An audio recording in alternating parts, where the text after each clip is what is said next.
जायचा 786 YouTube channel बनाने का मकसद ये था कि वैदिक एस्ट्रोलॉजी की जो भी नॉलेज मेरे पास है वो मैं आपके साथ शेयर कर सकूं। पहले ही बता दूं कि ये वेस्टर्न एस्ट्रोलॉजी नहीं है, इसलिए पहले आपको अपना एसेंडेंट, पहला घर जो भी है, इसमें जो भी नंबर लिखा है वो आपको मालूम होना जरूरी है। अगर आपको मालूम नहीं है तो आप गूगल सर्च कर सकते हैं और अपना बर्थ चार्ट बना सकते हैं। उसमें जो भी पहला घर होगा वो आपका लगन है, आपका एसेंडेंट है। आपका सन साइन जरूरी नहीं कि आपका एसेंडेंट भी हो। जो भी मेरी वीडियोस को शुरू से फॉलो कर रहे हैं वो जानते हैं कि सन साइन और एसेंडेंट में क्या फर्क है। तो इस तफसील में हम जाए बगैर आज की वीडियो शुरू करते हैं। आज की वीडियो में हम बात करेंगे एक्वेरियस साइन की, जिसका नंबर है 11। तो हमारे पास जो एसेंडेंट आ गया वो 11 नंबर है। बाकी नंबर हम इसी तरीके से तरतीब से लिख देंगे। 12 घर है हमारे पास, 12 साइन है।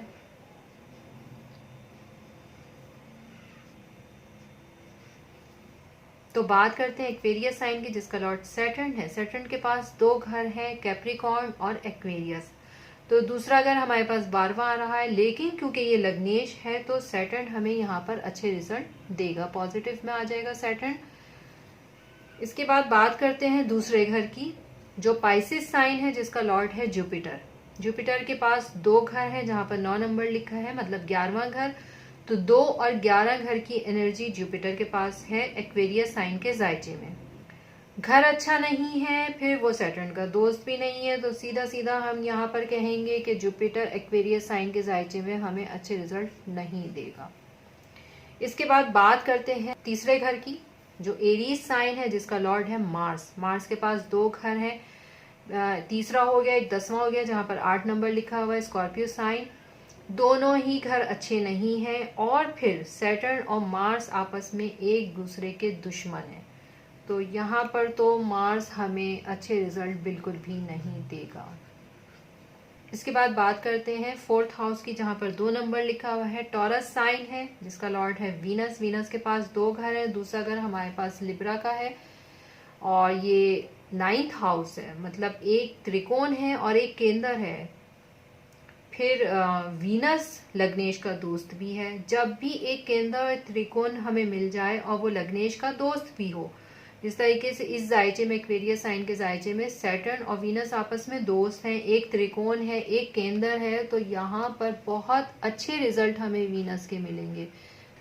जब भी वीनस और सैटर्न का टाइम आपस में दशा अंतरदशा चलेगी तो बहुत अच्छे रिजल्ट हमें मिलेंगे इस जायचे में।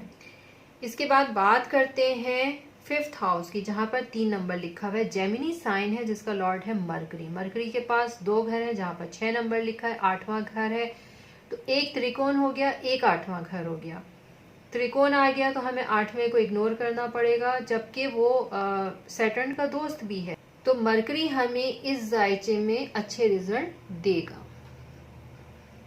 इसके बाद बात करते हैं 6th हाउस की, जहां पर 4 नंबर लिखा हुआ है। कैंसर साइन है, जिसका लॉर्ड है मून। सैटर्न और मून मिलकर आपस में विष योग बनाते हैं, जो अच्छा कॉम्बिनेशन नहीं समझा जाता है।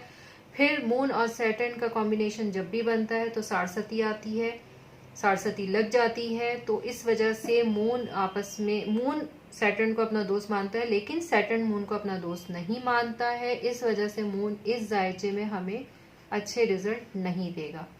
इसके बाद बात करते हैं 7वें घर की, जहां पर 5 नंबर लिखा है। साइन है लियो, जिसका लॉर्ड है सन। सन और सैटर्न की आपस में बिल्कुल भी नहीं बनती है। हमें यहाँ पर सैटर्न के साथ सन के अच्छे रिजल्ट हमें इस जायचे में नहीं मिलेंगे, क्योंकि आपस में दोनों दुश्मन हैं। तो हमने देखा एक्वेरियस साइन के जायचे में हमें पॉजिटिव रिजल्ट हमें मिल रहे हैं सैटर्न, वीनस और मरकरी के। नेगेटिव है जुपिटर, मार्स, मून और सन। तो इसके साथ ही इजाजत दीजिए। अल्लाह हाफिज।